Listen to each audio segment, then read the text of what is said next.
Patrick, on le mentionnait un peu plus tôt cette semaine, là, c'est le 26 novembre, le dernier match, 58 jours. Tu t'attends à quel genre de week-end au niveau de l'exécution du jeu, des matchs? C'est une bonne question. Je ne me suis pas fixé d'attente par rapport à ça. On va s'ajuster au fur et à mesure là, que le match va avancer. C'est sûr que le premier match contre l'Armada, eux vont avoir joué la veille, le soir avant. Eux autres vont peut-être avoir un avantage en début de match par rapport à l'exécution, mais je suis obligé de te dire là, que dans les séances d'entraînement, on a vraiment là, joué des matchs simulés, on a joué des petites périodes où on obligeait là, tout le monde à faire des changements, changements de trio, puis etc. Alors, j'ai bien hâte, mais je ne me fixe pas d'objectif, car on a 8 matchs qui vont jouer dans cette bulle, dans une bulle avec Rimouski, 2 cette fois-ci, 6 dans le prochain. Alors, on va tranquillement s'adapter aux situations. Patrick, est-ce qu'en fin de semaine, c'est plus ton équipe qui te préoccupe? J'imagine que tu n'as pas passé la semaine à faire du vidéo par rapport à l'Armada puis à Rimouski. Non, on a mis beaucoup l'emphase sur nous. On a travaillé plusieurs points. Je te dirais, là, les 2 derniers jours, là, on a mis pas loin là, quasiment là, 30 minutes par jour sur notre avantage numérique, notre désavantage numérique. On a travaillé sur le 4 contre 3, le 5 contre 3, le 5 contre 4, inverse, 3 contre 4, 3 contre 5, puis 4 contre 5. Alors, on a travaillé tous ces aspects-là, les unités spéciales. On avait déjà commencé à travailler sur les mises en jeu en notre territoire, en zone défensive et offensive. Fait que, ça pour dire là, que j'ai bien hâte de voir là, comment est-ce qu'on va se comporter. Puis, tu sais, des fois, j'ai eu des... Comment je pourrais dire? Des fois, j'ai eu des surprises.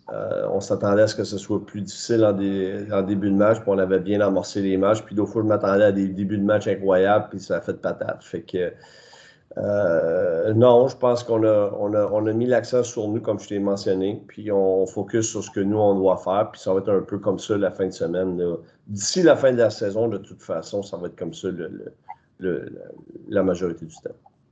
Est-ce que justement, je sais que ça a toujours été ta philosophie de prôner une approche envers votre équipe, là, mais le fait aussi que les équipes, vous n'avez pas joué depuis 56 jours, c'est dur de voir c'est quoi leur nouvelle tendance. Finalement, tu ne sais pas ce qui s'est passé à leur entraînement non plus. Fait que c'est un peu pour ça, j'imagine que tu prends cette approche.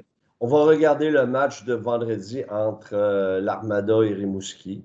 Puis on va en discuter là, probablement là, après le match entre les entraîneurs. Puis le lendemain matin, on va sûrement faire une présentation aux joueurs, quelques tendances qui peuvent arriver. Mais tu sais, le hockey en soi, des fois, surtout là, en début, j'ai l'impression que la majorité des entraîneurs vont y aller simplement, puis ils vont aller avec une base, puis après ça, tranquillement, vont s'ajuster là, dans la façon dont le club va jouer. Patrick, depuis la dernière fois qu'on vous a vu, est-ce que tu t'es amusé à remanier tes trios? Le changement le plus important que nous, on a fait là, dans les derniers matchs, on a mis Marjolin au centre. Alors, on avait fait là, Caron avec Rochette puis Cormier. Après ça, on avait mis Holmes avec Marjala puis Dubé à droite. Après ça, on avait mis là, Gaucher au centre, Malatesta à gauche, puis Montreuil à droite. Puis on fermait là, avec soi, là, dépendamment de la santé là, de Odette, avec Filion puis Huchette. C'est encore ça, là. C'est ça. Ouais. On finit comme ça, puis on commence comme ça. OK. Patrick, qu'est-ce que tu peux nous dire d'Alex Falardeau, là, une de tes acquisitions? La date, ça va bien. Écoute, il n'a pas joué, lui, depuis début novembre, je pense. C'est quelque chose du genre. Au mois de novembre, en tout cas. Alors, c'est sûr que lui, il a eu un temps d'arrêt un peu plus long que les autres. Puis, fait qu'il est en mise en forme, s'adapter là, au niveau là, de son timing, au niveau là, de son exécution, puis d'apprendre la structure de l'équipe. Alors, je n'ai pas encore décidé s'il va jouer en fin de semaine ou pas. Mais c'est sûr qu'il ne jouera pas le premier match, mais peut-être le deuxième, on verra comment ça va aller. Mais je ne fais pas aucune promesse à ce niveau-là. On va voir comment ça va aller le premier match, puis on s'ajustera après. Qu'est-ce qui te plaisait chez lui, là? Ben, moi, je l'avais adoré, Midget 3. C'est sûr qu'avec la saison que les commandeurs avaient connue, écoute, c'est une année de rêve. Là. Alors, lui, il jouait sur le power play en haut avec Roy puis Nadeau. Puis c'était quand même, lui puis Boutin, là, c'était quand même là, deux joueurs importants sur leur brigade défensive. Alors, je pense qu'Alex, avec du temps, puis du travail avec l'AP, je pense on va l'aider à bien progresser. Puis, s'il y a lieu, ben, on jouera à 7 défenseurs, puis on lui donnera du temps de glace. Mais pour le moment, comme je lui avais mentionné, je veux qu'il gagne sa place. Puis, présentement, il travaille très, très fort pour ça. Qu'est-ce que tu veux faire avec tes gardiens? En grand mot, on est très content de lui présentement. Qu'est-ce que tu veux faire avec tes gardiens d'ici? Chacun va jouer un match. Thomas va jouer samedi après-midi contre l'Armada. Puis William va jouer le lendemain là, contre Rimouski. Est-ce que ça va être comme ça aussi dans la deuxième partie de la bulle, là, les 6 matchs? Non, je pense que dans la bulle, on va réanalyser, on va voir comment va aller ces 2 matchs-là. Puis on va voir. Là, tu sais. Mais je pense que ça va ressembler peut-être plus 4-2 dans ce style-là. On verra comment ça va aller. Tu parlais un petit peu de la saison de rêve des commandeurs. Tu sais, il y a des rumeurs sur Joshua Roy, mais je pense que vous ne pouvez pas mettre la main dessus parce que leur choix a déjà appartenu à l'Armada.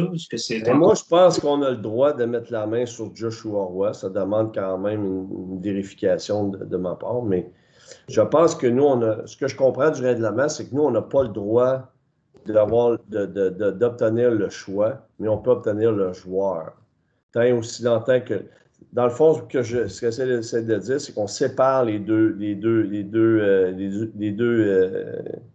identités, c'est-à-dire tu as le choix au repêchage et tu as le joueur qui a appartenu. Si le joueur n'a jamais joué un match, exemple, avec l'Armada, ben, on peut avoir ce joueur-là.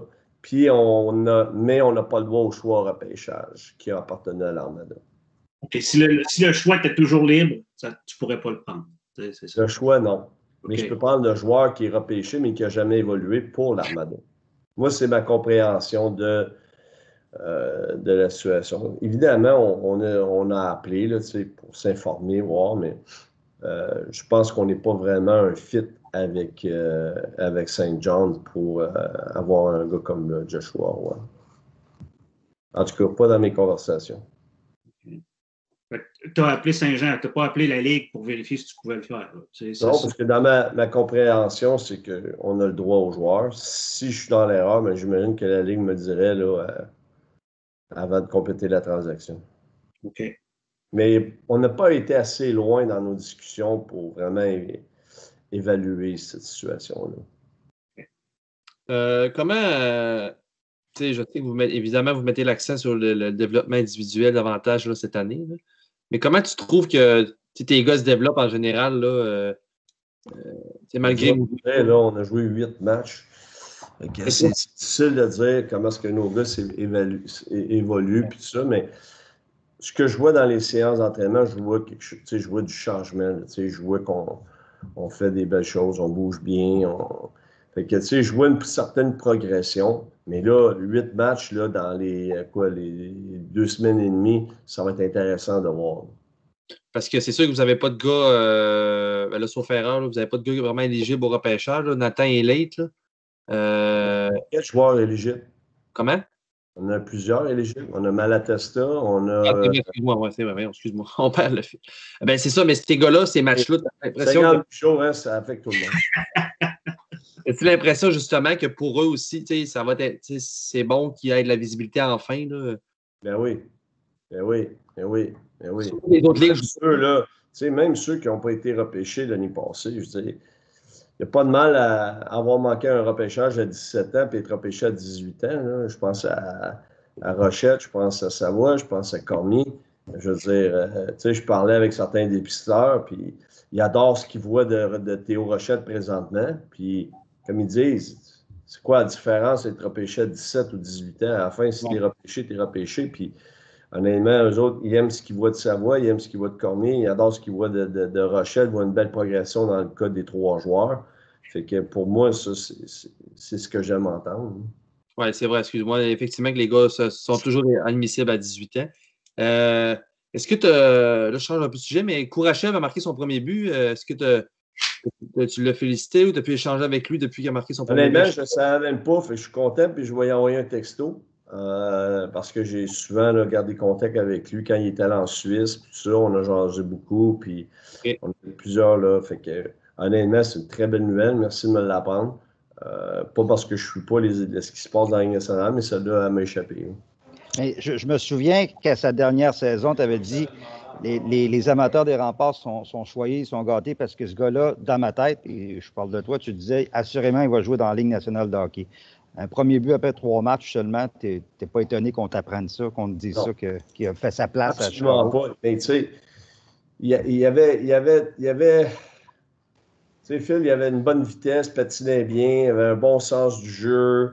Il manquait des fois peut-être juste un petit peu de confiance à l'entour du filet ou dans certaines situations. Puis, écoute, il fait comme n'importe qui, là, tu sais, il mature, puis il apprend, puis fait que je suis content de voir que son développement se poursuit très bien avec les Blackhawks.